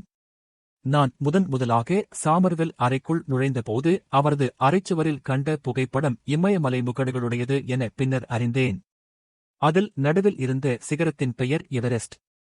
அதில் ஏறச் சென்று முன்னோடியான மலையேற்ற வீரர்களில் ஒருவர் சாமர்வெல். 1922 இல் அவரும் அவரது நண்பர் ஜார்ஜ் மல்லோரியும் எவரெஸ்ட் சிகரத்தை வடக்கு மூலை வழியாக ஏற முயன்றார்கள். 8000 மீட்டர் உயரம் வரை கடும் பனிப்பொழிவில் ஏறிச் சென்றார்கள். அன்றுவரை இமயத்தில் மனிதர்கள் ஏறியதிலேயே அதிக உயரம் அதுதான். அதற்குமேல் செல்ல முடியாமல் காற்றழுத்த தாழ்வு அவர்களை தடுத்தது. முதலில் அவர்கள் ஆக்சிஜன் இல்லாமல் பயணம் செய்தார்கள். ஆகவே ஆக்சிஜனுடன் அதே வருடம் இன்னொரு முறை எவரெஸ்டில் ஏற முயன்றார்கள். இடுப்பளவு பனியில் பனிக்கோடரியால் வெட்டிய தடங்களில் மிதித்து ஏறிச் சென்றார்கள். தலைக்கு மேலே ஒரு பிரம்மாண்டமான உருவல் ஒலியை சாமர்வெல் கேட்டார். அப்போது அவரை அறியாமலேயே ஆமென் என்று சொன்னாராம். அவரது தலைக்கு மேல் இருந்த ஒரு பனிமலை அப்படியே பெயர்ந்து ராட்சத அருவி போல கீழே வந்தது. அவருக்கு மேலே இருந்த ஒரு பனிப்பாறை மீட்டல் அந்த பனிவெள்ளத்தை இரண்டாகப் பிளந்தது. அந்த பிளவில் சாமர்வெல் நிற்க இருபக்கமும் இருந்தவர்களை அந்த பனிவீழ்ச்சி அள்ளிக்கொண்டு அதல பாதாளத்தில் இறங்கிச் சென்று மறைந்தது. சில நிமிடங்களுக்குள் அந்த நிலைமை அடையாளம் காண முடியாத இன்னொன்றாக ஆகியது. அந்த பேரொலி அடங்கியதும் சாமர்வெல் தனிமையில் வெண்பனியில் நின்று நடுநடுங்கினார். அதற்குமேல் ஓர் அடி எடுத்து வைக்க முடியவில்லை. அங்கேயே நெடுநேரம் அமர்ந்திருந்தார். அந்த வழியை தேர்ந்தெடுத்ததே அவர்தான். நண்பர்களுக்கு செய்ய வேண்டிய கடமை என்பது அவரும் கூடவே குதிப்பதுதான்.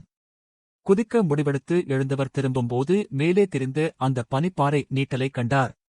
கால்வரை நீண்ட வெண்ணிறமான அங்கிக்குள் இருந்து ஒரு கை ஆசியுடன் எழுந்தது போல அவர் தலைக்குமேல் அது நின்றது. இயேசுவே, என் மீட்பரே என என்று மார்பில் கை வைத்து விம்மினார். மலையிறங்கி டெராடூன் வந்த சாமர்வெல் இந்தியா முழுக்க அலைந்து திரிந்தார். ஒவ்வொரு நாளும் இரவில் தன் அறையை சாத்திவிட்டு முழந்தாளிட்டு கண்ணீருடன் மணிக்கணக்காக ஜெபம் செய்தார். என் தேவனே, நீர் உத்தேசித்தது என்ன? உமது ஆக்கினை என்ன தேவனே என்று மன்றாடினார். எதன் பொருட்டோதான் உயிர் வாழ அனுமதிக்கப்பட்டிருப்பதாகவே அவர் நினைத்தார். ஒவ்வொரு ஊரிலும் நின்று என்னுடைய மண்ணை எனக்குக் காட்டியருளும் தேவனே என்று கண்ணீர் விட்டார். 1925 இல் ஒருநாள் அவர் கல்கத்தாவில் விடுதி அறை ஒன்றில் ஜெபம் செய்து கொண்டிருந்தபோது வேலையாள் ஒரு கடிதத்தை கொண்டு வந்து கொடுத்தான். அவருடன் இராணுவத்தில் பணிபுரிந்த ஒருவர் லண்டன் மிஷன் பணியாளராக நாகர்கோயிலில் இருந்தார். அவர் எழுதிய கடிதம் அது. அதை ஓர் அழைப்பாக எடுத்துக்கொண்டு சாமர்வெல் அவரை பார்ப்பதற்காக திருவிதாங்கூருக்கு வந்தார். நெய்யூரில் சர்ச்சுக்குச் செல்லும் வழியில் முந்தைய நாள் மழையில் ஒரு பள்ளம் உருவாகியிருந்தமையால் குறுக்கு வழியில் ஏறிச் சென்றனர்.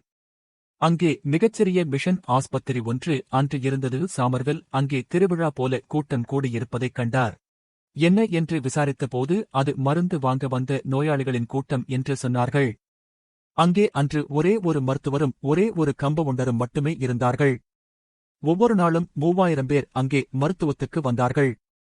பெரும்பாலானவர்களுக்கு கார்பனேட் மிக்சர் மட்டுமே மருந்தாக கொடுக்கப்பட்டது. விளக்க முடியாத ஒரு வசீகரத்தால் இழுக்கப்பட்டு சாமர்வெல் அந்த ஆஸ்பத்திரி நோக்கிச் சென்றார். அப்போது ஒரு 3 வயதான, இடுப்பில் ஒரு கந்தல் மட்டும் அணிந்த கரிய பெண் குழந்தை ஓடி வந்து அவரிடம் ஒரு சிறிய சிலுவையை கொடுத்துவிட்டுச் சென்றது. என் தேவனே என்று வீறிட்டபடி அங்கேயே அமர்ந்து கொண்டார் சாமர்வெல். 2 பனையோலைகளை இணைத்து உருவாக்கப்பட்ட அந்த எளிய சிலுவையை நெற்றிமேல் அணைத்துக் கொண்டு, உங்கள் ஆக்கினை என் தேவனே, உங்கள் சித்தப்படி என் ஆவியை இங்கே வைக்கிறேன் இயேசுவே என்று நெஞ்சுக்குள் வீறிட்டார். அன்று விடியும் வரை அங்கிருந்து மருந்து கொடுத்தார். மறுவாரம் லண்டனுக்கு கிளம்பிச் சென்றார். அவருக்கு அன்று அங்கே மிகப்பெரிய தொழிற்சாலைகளும் வீடுகளும் பண்ணைகளும் இருந்தன. அனைத்தையும் விற்று மொத்த பணத்துடன் இந்தியா திரும்பினார். அன்று லண்டனிலேயே பரபரப்பான பேச்சாக இருந்தது. பிரிட்டிஷ் அரசின் மகத்தான மருத்துவர்களில் ஒருவர் பேரரசின் வரைபடத்தில் எதிலும் இல்லாத ஓர் ஊருக்குச் செல்கிறார். அவரிடம் மனிதகுமாரன் வந்து சொன்ன புனித ஆணையை ஏற்றிக் கிளம்புகிறார். சாமர்வெல் 4 ஆண்டுகளில் நெய்யூரில் மிகப்பெரிய மருத்துவமனை ஒன்றை உருவாக்கினார். 1838 இல் திருவிதாங்கூர் மகாராஜா மூலம் திருநாளின் நன்கொடையுடன் ஆர்ஸ்பால் ராம்சே நிறுவிய மருத்துவமனை அது. அடுத்து வந்த சார்ல்ஸ் கால்டர் லேஜ் வீடுகள் தோறும் சென்று அரிசியும் தேங்காயும் நன்கொடையாகப் பெற்று அதன் கட்டிடங்களை எழுப்பினார். சாமர்வெல்லின் காலத்தில் பேரால மரமாக அந்த மருத்துவமனை எழுந்தது. சூரியன் அணையாத பிரிட்டிஷ் சாம்ராஜ்யத்தில் இருந்த லண்டன் மிஷன் ஆஸ்பத்திரிகளில் அதுவே மிகப்பெரியது. சாதாரணமான இளைஞர்களிலிருந்து மிகச்சிறந்த மருத்துவப் பணியாளர்களை உருவாக்கி எடுத்தார் சாமர்வெல். உள்ளூரின் எளிய பொருளை எப்படி மிகச்சிறந்த மருந்துகளாக ஆக்க முடியும் என்று கண்டு கொண்டார். சிவகாசிப் பக்கமிருந்து கொண்டு வந்த கந்தக மண்ணை காய்ச்சி நீரெடுத்து அதில் இருந்து உருவாக்கிய கலவையால் சொறுசிரங்குகளை குணப்படுத்தினார். சீனா காரத்தைக் கொண்டு எளிய புண்களுக்கு முறிமருந்தை உருவாக்கினார். சாமர்வெல் அவரது சொந்த முயற்சியால் உருவாக்கிய அறுவை சிகிச்சை முறைகளை கண்டு கற்க உலகமெங்கும் இருந்து நிபுணர்கள் வந்து கொண்டிருந்தார்கள். இளநீரை நேரடியாக குருதியில் செலுத்த முடியும் என்றும், மாவுக்கட்டு போடுவதற்கு கரையான் புற்று உடைத்து எடுத்த மண்ணே சிறந்தது என்றும் அவர்கள் கற்றார்கள். எருமைவால் முடியால் காயங்களுக்கு தையல் போடவும், அசையும் தசைகளுக்கு தசையோட்டத்தின் பாணியைக் கண்டு தையல் போடவும் கற்றுக்கொண்டார்கள். ஆனால் அவர்கள் கற்றுச் செல்லாத ஒன்று அவரிடம் இருந்தது. மருத்துவரை தெய்வமாக ஆக்கும் ஒன்று, சிறு குழந்தைகளின் நினைவில் கூட 3/4 நூற்றாண்டுக்கும் மேலாக அவரை நிலைநாட்டிய ஒன்று. அத்தகைய மாமனிதனால் தீண்டப்பட்டும் கூட என் ஆன்மா விழித்தெழாமலேயே இருந்தது. என் 8வது வயதில் அவரிடமிருந்து நான் இயேசுவின் சொல்லைப் பெற்றேன். ஆனால் அது என் பெயரை மட்டுமே மாற்றியது. உள்ளுக்குள் நான் புரளவே இல்லை. மண்ணில் சாமர்வெல்லின் கால்கள் பட்டுச் செல்லும் ஒவ்வொரு தடத்தையும் 1000 முறை சென்று முத்தமிடும் நாய் போல இருந்தது என் மனம். ஆனால் அவர் எனக்கு கொடுத்த பைபிள் வெறும் சொற்களாகவே இருந்தது. என்னை மிஷன் பள்ளியில் நேரடியாக 5ஆம் வகுப்பில் கொண்டு சென்று சேர்த்தார் சாமர்வெல். அதற்கு முன்னால் 4 மாதம் அவரே எனக்கு ஒவ்வொரு நாளும் கணக்கும் தமிழும் ஆங்கிலமும் சொல்லிக் கொடுத்தார். நான் வகுப்பில் முதல் மாணவனானேன். எப்போதும் எந்த வகுப்பிலும் நான் முதலிடத்தில் இருந்தேன். கூடவே ஆஸ்பத்திரி ஊழியனாகவும் இருந்தேன். காலை 7 மணி முதல் 9 வரை நான் சாமர்வெல்லின் தனிப்பட்ட பணிவிடைகளை செய்தேன். மாலை 4 மணி முதல் நள்ளிரவு வரை ஆஸ்பத்திரியில் பணியாற்றினேன். என் அக்காக்கள் இருவரும் மதம் மாறி லண்டன் மிஷன் ஆஸ்பத்திரிகளில் வேலைக்குச் சென்றார்கள். ஒரு வருடம் கழித்து என் அம்மாவும் மதம் மாறினாள். எங்கள் சிறு வீட்டை பிரித்து கொஞ்சம் வசதியாக கட்டிக்கொண்டோம். அம்மா சிறிய தையல் இயந்திரம் ஒன்றை வாங்கி கையாலேயே உருட்டி தைக்க ஆரம்பித்திருந்தாள். தங்கைகள் அருகே பள்ளியில் படித்தார்கள். ஒருமுறை இரவில் புன்னைக்காய் எண்ணெய் விளக்கு ஒளியில் எனக்கு சூடான சோறு பரிமாறும்போது அம்மா பேச்சு நடுவே, சாயிப்பு கொடுத்த சீவனாக்கும் மக்கா இது என்றாள். அன்று குழந்தைகளுடன் சாகத்தான் அவள் போகிறாள் என்று சாகிப் ஊகித்திருக்காவிட்டால் இன்று அத்தனை பேரும் மண்ணாகிவிட்டிருப்பார்கள் அல்லவா? கர்த்தரின் பேரல்லோ இப்ப சோறாட்டும் மீனாட்டும் நம்ம தட்டிலே இருக்கு என்று சொன்னாள். நான் அம்மாவை ஏறிட்டுப் பார்க்காமல், அப்ப சோறுக்காக மட்டும்தானா என்று கேட்டேன். அம்மா கண்களில் கண்ணீர் தீ போல எரிய, ஆமலே, சோறுக்காகத்தான். கர்த்தர் எனக்கு சோறும் கரியும்தான்லே. அதை எங்க போய்ச் சொல்லவும் எனக்கு வெக்கம் இல்ல என்றாள். அந்த வரியை நான் பிடித்துக் கொண்டேன். எந்த ஒரு விவாதத்திலும் அந்த வரியைச் சொல்வேன். அது எல்லா தர்க்கங்களையும் இல்லாமலாக்கிவிடும். ஆம், சோறுக்காகவேதான். கர்த்தர் எனக்கும் என் குலத்துக்கும் சோறுதான். பசித்தவனுக்கு அவர் சோறுதான். ஆனால் என்னை அது உள்ளூர அவமதித்தது. என்னுடைய அரை மாடிப்படிக்கு அடியில் இருந்தது. அந்த சிறிய கட்டிலில் தனியாக நான் படுத்திருக்கும்போது தலைக்குமேல் மாட்டப்பட்ட இயேசுவின் படத்தையே பார்த்துக் கொண்டிருப்பேன். கர்த்தரே, உமது சிலுவையை எனக்குத் தாரும், உமது இரத்தத்தில் ஒரு துளியை எனக்குத் தாரும் என்று கேட்டுக்கொள்வேன். ஆனால் அந்த படம் என்னை பார்க்காமல் காலியான கண்களுடன் இருக்கும். எனக்குள் இருந்து எவரும் அறியாத அந்த ஆழத்தை கண்டு கொண்டவர் சாமர்வெல் மட்டும்தான். ஒருமுறை என் அறைக்குள் எதற்காகவோ எட்டிப் பார்த்தவர் அந்த படத்தை பார்த்துவிட்டு சட்டென்று திரும்பிச் சென்று விட்டார். 4-5 நாட்களுக்குப் பின்னர் ஒரு அனாதை பிணத்தை நாங்களிருவரும் அடக்கம் செய்துவிட்டு அதே முந்திரித்தோப்பு வழியாக வந்தோம். ஒரு மரக்கிளையில் அமர்ந்து கொண்டு என்னிடம், நீ ஜெபிக்கிறாயா என்று கேட்டார். நான் அவரிடம் பொய் சொல்ல முடியாதென்பதால் தலை குனிந்து நின்றேன். நீ உன் விசுவாசத்தை காத்துக்கொள்கிறாயா என்று அவர் மேலும் கேட்டார். நான் ஒன்றுமே சொல்லவில்லை. சாமர்வெல் கொஞ்சம் கோபம் கொண்டார். உன் ரூமிலே கர்த்தர் படம் தூசி படிஞ்சியிருக்கு. உன் நரகத்திலே இருந்து கர்த்தர் உன்னை கைநீட்டி தூக்கியிருக்காரே. நீ உண்ணும் சோறும் நீ இருக்கும் கூரையுமா அவருக்கு கிருபை வந்து சூழ்ந்திருக்கே. இன்னும் என்ன வேணும் உனக்கு என்று கேட்டார். நான் தலை குனிந்து நின்று கண்ணீர் விட்டேன். கண்ணீர் எதுக்கு? சொல்லு என்றார். நான் பேசாமல் நின்றிருந்தேன். அவர் கொஞ்ச நேரம் எதிர்பார்த்துவிட்டு எழுந்து சென்று விட்டார். நான் மறுநாள் அவருக்கு சேவை செய்ய சென்றபோது அங்கே ஞானதாஸ் இருந்தான். இன்னைக்கு முதல் நீ வாண்ணு சாயிப்பு வெளிச்சாரு. நீ இனிமே ஆஸ்பத்திரியிலே சோலி செய்தா மதியாம் என்றார். நான் உடம்பு பதற அங்கேயே நின்றேன். கண்ணீர் கொட்ட ஆரம்பித்தது. ஆனால் நின்ற இடத்தில் இருந்து நான் அசையவில்லை. கொஞ்ச நேரம் கழித்து ஆஸ்பத்திரியில் அறுவை சிகிச்சை முடிந்து வேகமாக வந்த சாமர்வெல் என்னை பார்த்தாரு, பேசாமல் உள்ளே சென்றார். அவர் மீண்டும் வெளியே கிளம்பும் போதும் நான் அங்கேயே நின்றேன். மீண்டும் மதியம் சாப்பிட வரும்போது அங்கேயே வெயிலில் நின்று கொண்டிருந்தேன். தூரத்திலேயே நான் வெயிலில் நிற்பதை அவர் கண்டார். அங்கிருந்தே மேலே ஏறு, மேலே ஏறு என்று கூவிக்கொண்டே வந்தார். என்னருகே வந்ததும் அனிச்சையாக அவரது கைக்குட்டையை என் தலையிலே போட்டு என்னை அணைத்துக் கொண்டு மேலே வராந்தாவில் கொண்டு சென்றார். பெருத்த கேவல்களுடன் நான் கதறி அழ ஆரம்பித்தேன். சரி சரி, நாளைக்கு நீ வா என்று சொன்னார். அதன் பின்னரும் நான் தேம்பித் தேம்பி அழுது கொண்டிருந்தேன். சாமர்வெல் எனக்கு ஒரு பெரிய எனாமல் கோப்பை நிறைய பருத்திப்பாலுடன் வந்து குடிச்சுக்கோ என்றார். அடுத்த ஞாயிறன்று நாங்கள் இருவரும் சர்ச்சில் இருந்து சேர்ந்து திரும்பினோம்.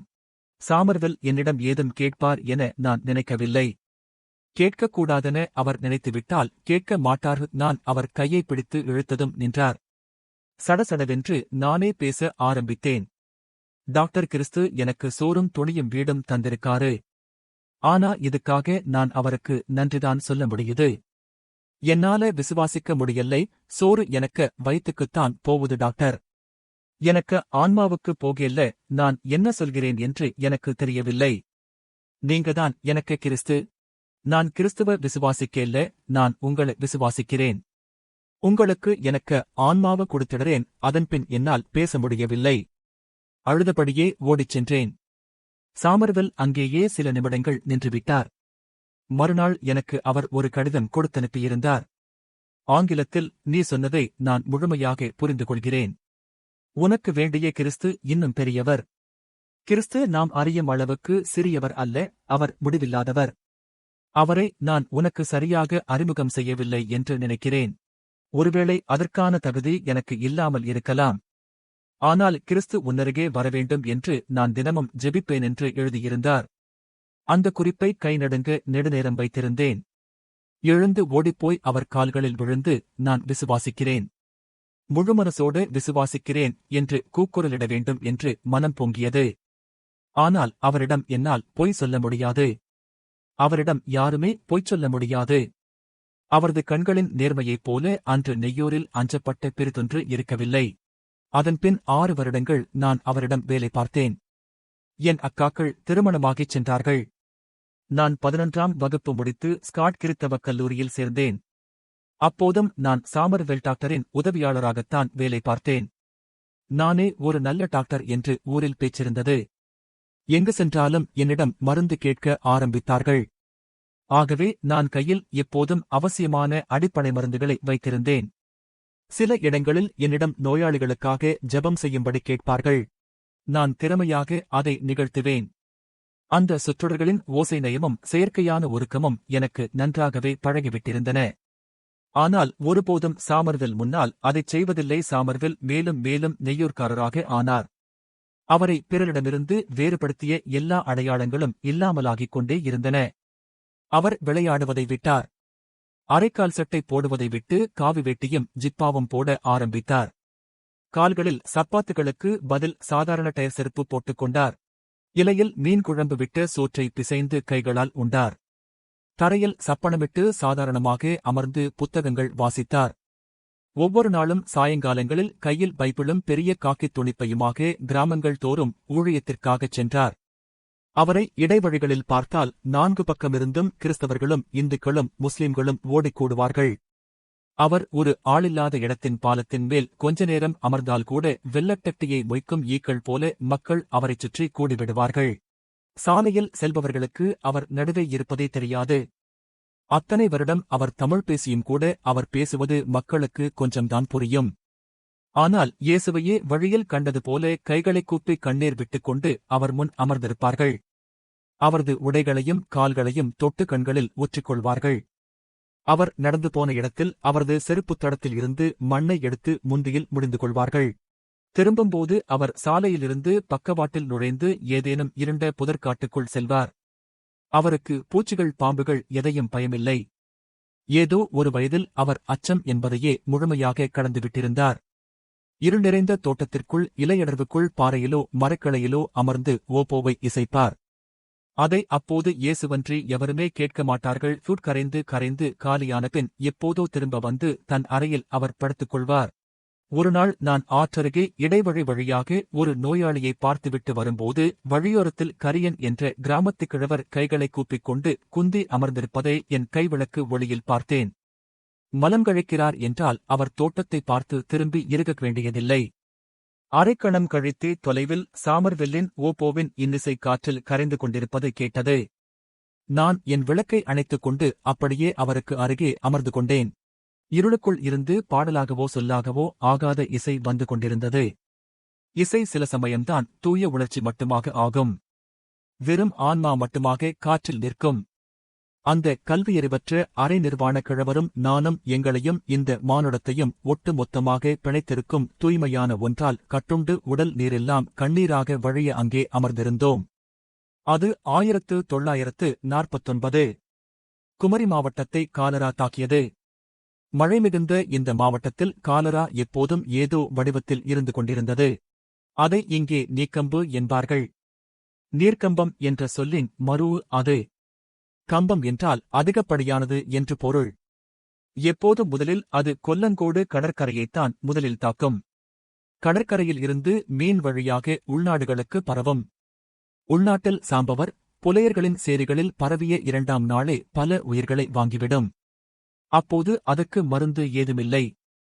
மாங்கொட்டை, எட்டுக்காய் உட்பட பலவகையான கடும்கசப்பு பொருட்களை ஒன்றாகப் போட்டு காய்ச்சி ஒரு கஷாயம் செய்து குடிப்பார்கள். ஆனால் பயனேதுமிருக்காது.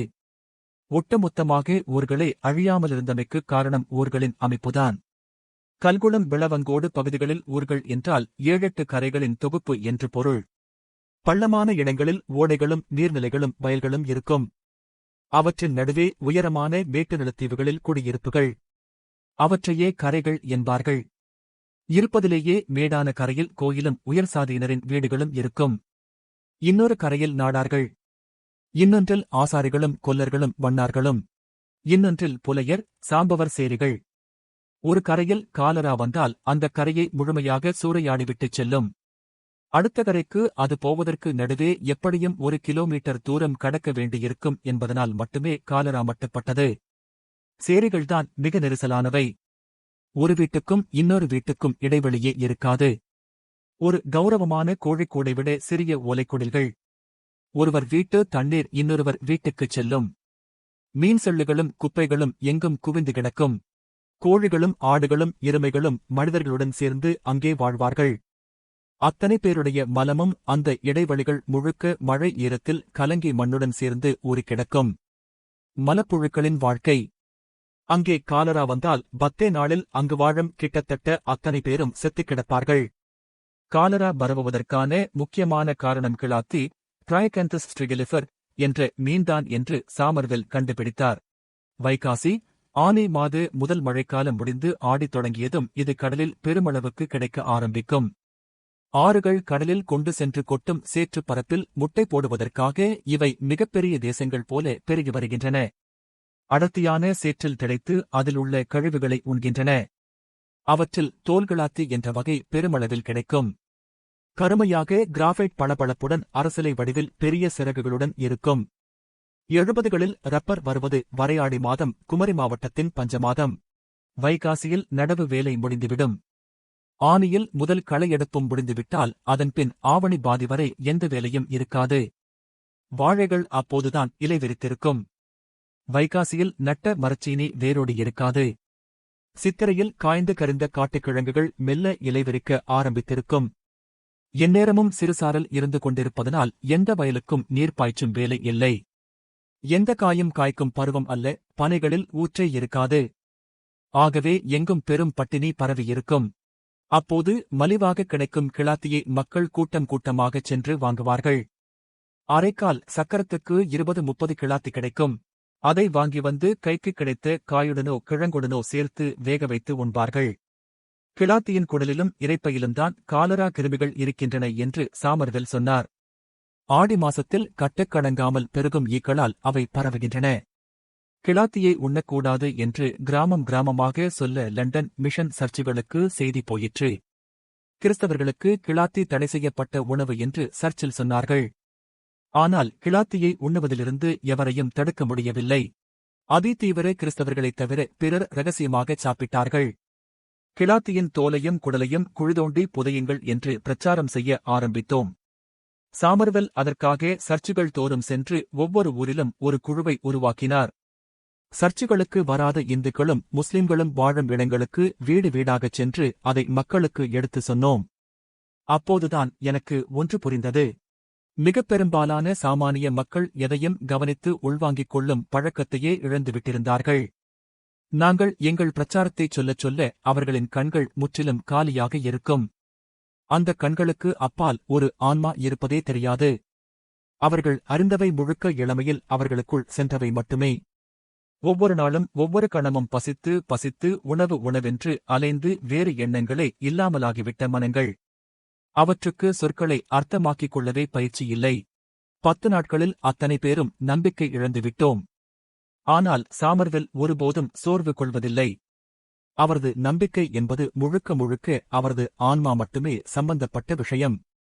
அவர் ஒவ்வொரு நாளும் இரவில் கையில் ஒரு மணியுடனும் பைபிளுடனும் கிளம்பி கிராமங்கள் தோறும் சென்றார். அவருக்கு முன்னால் ஒரு பையன் சுரைக்காய் கண்ணாடி போட்ட பானிஸ் விளக்கை எடுத்துச் செல்வான். வழியெங்கும் மணியை அடித்துக் கொண்டிருப்பார். ஆட்கள் எட்டிப் பார்க்கும்போது அவர் கிளாத்தி பாவத்திலே செஞ்ச மீனு. கிளாத்தி சாப்பிடாதீங்கோ. தெரியாம கிளாத்தி சாப்பிட்டா அந்த குடலை ஆழமா புதைச்சிருங்கோ என்று கூவுவார். நான் பின்னால் சென்றபடி அதை மேலும் உரக்க சொல்லுவேன். குடில்களின் முற்றங்களிலும் வீட்டு வாசல்களிலும் நின்று சாமர்வெல், ஐயாமாரே அம்மாமாரே வெள்ளைக்காரசாமி கிறிஸ்துபேராலே சொல்லுது, கிளாத்தி சாப்பிடாதீங்கோ. வெண்ணி குடியுங்கோ. 6வது சாப்பிட்டா கிளாத்தி தோலே புதைச்சிருங்கோ. ஐயாமாரே அம்மாமாரே வெள்ளைக்காரசாமி உங்களே கையெடுத்து கும்பிடுது, கிளாத்தி சாப்பிடாதீங்கோ என்று மன்றாடுவார். அவரை கண்டதுமே கிராமத்துப் பெண்கள் வந்து அவர் முன் மண்டியிடுவார்கள்.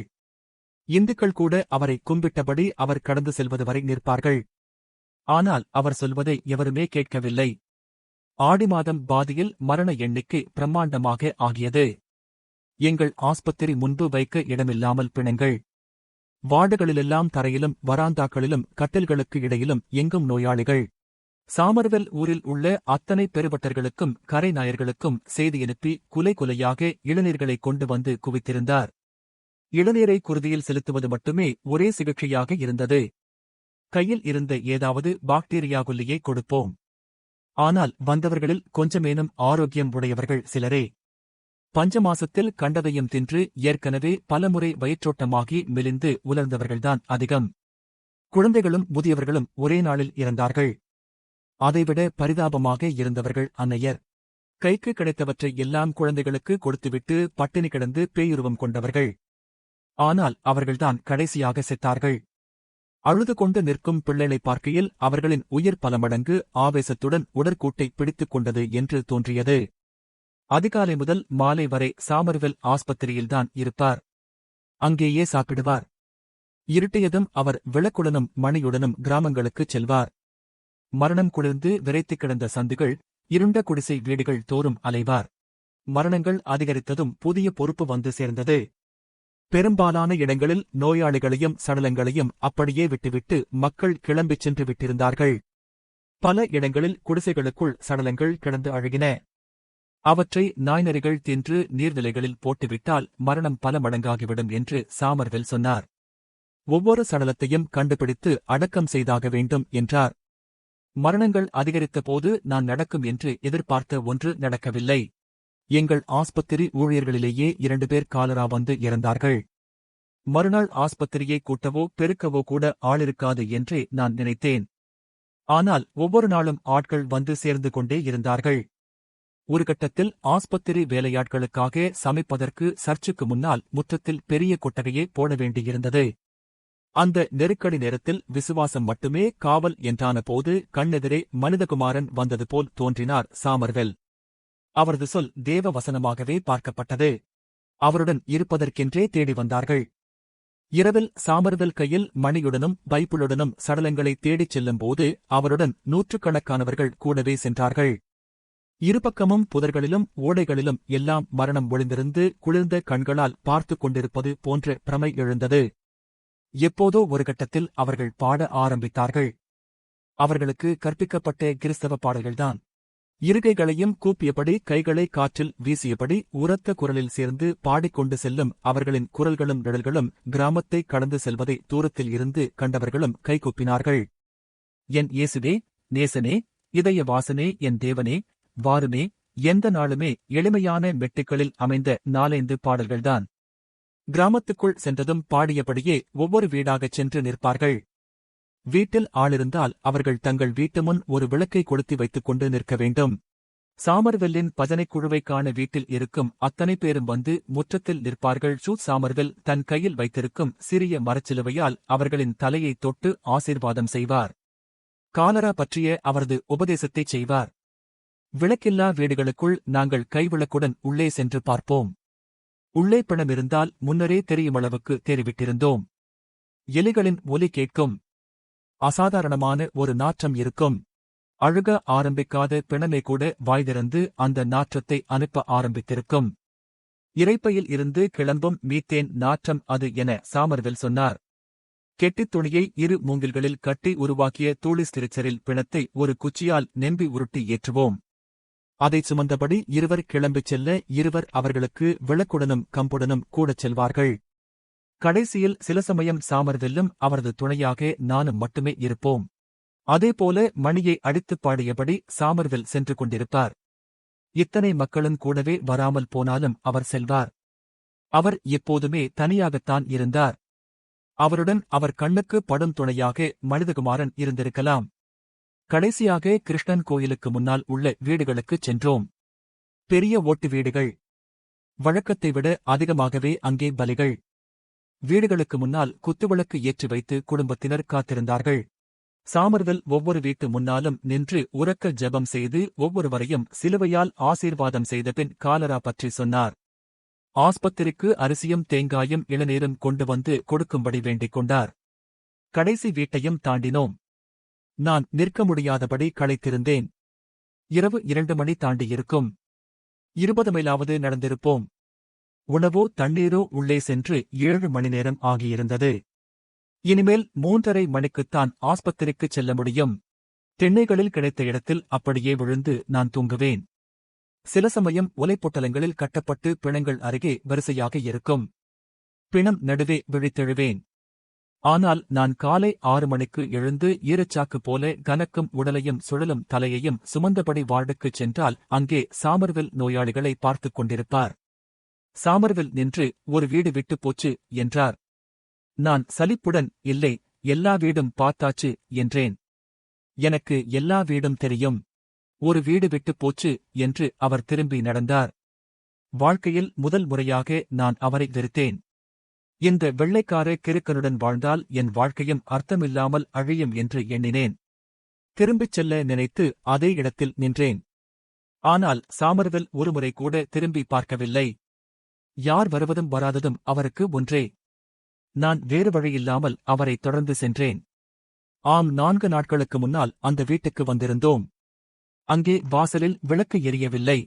தென்னை மரங்களுக்கு கீழே இருண்டு நின்றது சிறிய ஓட்டு வீடு. நான் பீதியடைந்தேன். அங்கே பிணம் இருக்குமென்றால் என்ன செய்வது? மீண்டும் அத்தனை தொலைவையும் நடந்து ஆட்களை அழைத்து வருவதா? அந்த பகுதியில் உள்ள நாயர்களை அழைப்பதா? சாமர்வெல் வீட்டு முற்றத்தில் நின்று மணியை அடித்து உரக்க பாட ஆரம்பித்தார். என் இயேசுவுக்கு ஜெயமிருக்கே. தினமே என் இயேசுவுக்கு ஜெயமிருக்கே. உள்ளே அசைவுகள் கேட்டன. யாரோ பேசுவது போல, யாரோ அழுவது போல. கதவு திறந்தது. ஒரு நடுவயது நாயர் பெண் எட்டிப் பார்த்தாள். கலைந்த நரைத்த தலையுடன் வெள்ளை வேட்டி மேல் சட்டையுடன் அவள் ஒரு ஆவி போல தோற்றமளித்தாள். பயமில்லை எனக்கே, இனிமேல் பயமில்லை எனக்கே, சாமர்வெல் உரக்க பாடினார். பெண் ஒரு சிறு புன்னைக்காயெண்ணெய் விளக்குடன் வெளியே வந்தாள். அதை படிகளில் வைத்துக் கொண்டு கைகூப்பி நின்றாள். சாமர்வெல் அவளிடம் வெள்ளம் சூடாக்கி குடி, மீன் தின்னாதே, கர்த்தர் துணையுண்டு, பயப்படாதே என்றார். அவள் ஒன்னும் வேண்ட சாயிப்புசாமியே, நீக்கம்பு வந்து என்னையும் அவளையும் கொண்டு போயால் மதி சாயிப்புசாமியே என்றாள். சொல்வதற்குள் அழுகை வந்து அவளை உலுக்கியது. குரல் உயர்ந்தது. அப்படியே படிகளில் அமர்ந்து தலையில் மடேர் மடேரென்று அரைந்து கொண்டு கதறி அலறி அழ ஆரம்பித்தாள். அவளையும் தங்கையையும் காலரா அவுந்து கொண்டு செல்லும் படி ஆசீர்வதிக்க வேண்டும் என்று மீண்டும் மீண்டும் சொன்னாள். அந்த வீட்டில் 2 சகோதரிகள் மட்டும்தான். ஆண்கள் இல்லை. மூத்தவளுக்கு பிள்ளைகள் இல்லை. இளையவளுக்கு 3 குழந்தைகள். 3 நாள் இடைவெளியில் 3 குழந்தைகளுமே வரிசையாக காலராவால் செத்துப் போயிருந்தன. அவள் குழறி குமுறி சொல்லி முடிப்பது வரை சாமர்வெல் பொறுமையாக அவளை சமாதானம் செய்து கேட்டார். சாமி வீட்டுக்குள்ளே வரலாமா என்றார். அவൾക്ക് எழுந்தேல்கான் வைய சாயிப்புசாமியே என்றாள் மூத்தவள். உள்ளே சென்றோம். அறைகள் எல்லாம் இருண்டு கிடந்தன. உள்ளறையில் தரையில் அந்த பெண் விழுந்து கிடந்தாள். காலடி ஓசை கேட்டு கண் திறந்து பார்த்தாள். கண்களில் ஒரு சொட்டு கண்ணீர் இல்லை. முகம் பைத்தியக்கலையுடன் இருந்தது. சாமர்வெல் அவளையே பார்த்தார். அவள் அவரை கண்டு கொண்டது போல தோன்றவில்லை. நான் வெள்ளக்கார சாமியாக்கும் வந்திருக்கது என்றேன். அவள் ஆ என்றாள். சாமி, சாயிப்புசாமி. அவள் கண்களில் சட்டென்று அடையாளம் தெரிந்தது. என்று பொன்னு சாமியே என்று அலறியபடி அவள் அப்படியே வெறிகொண்டு பாய்ந்து சாமர்வெல் காலில் குப்புற விழுந்தாள். அவளுடைய நெற்றி தரையில் மடேரென அரைந்த ஒலி என் முதுகெலும்பை சொடுக்க வைத்தது. சாமர்வெல் குனிந்து அவளை தூக்கி சுவரோடு சாய்த்து வைத்தார். அவள் உடல் ஜன்னி வந்தது போல நடுங்கிக் கொண்டிருந்தது. கைகள் கூப்பியபடி அதிர்ந்து கொண்டிருந்தன. தரையில் ஒரு சிறிய மரத்தாலான பூஜையறை. சுவர்களில் சட்டமிட்ட கரிய புகைப்படங்களில் அவளுடைய மூதாதையர் உறைந்த பார்வையுடன் பார்த்து நின்றார்கள். புன்னைக்காயெண்ணெயின் சிவந்த ஒளியில் அந்த அறையே ஒரு திரைச்சீலை ஓவியம் போல விரைத்தது. என்று குட்டிகள் போயே சாமி. எனக்கு இனி ஜீவிதம் வேண்ட சாயிப்பு சாமி என்று அவள் கதறினாள். பிள்ளைகள் எங்கேயும் போகல்லை என்று திடமாகச் சொன்னார் சாமர்வெல். சட்டென்று எழுந்து அந்த சுவரில் இருந்து வெண்ணையள்ளிய குழந்தை தோற்றம் கொண்டு குருவாயூரப்பனின் படத்தை எடுத்து அவள் கையில் கொடுத்தார். இந்தா இருக்கு உன் குழந்தை. இனி இதாக்கும் உன் குழந்தை. மலையாளத்தில் நின்றே குட்டி, இனி இது நின்றே குட்டி என்றார். அவள் அவரை புரியாதவள் போல பார்த்தாள். பின் அந்த படத்தை பார்த்தாள். திடீர் ஆவேச வெறியுடன் அந்த படத்தை தன் மார்போடு அணைத்துக் கொண்டாள்.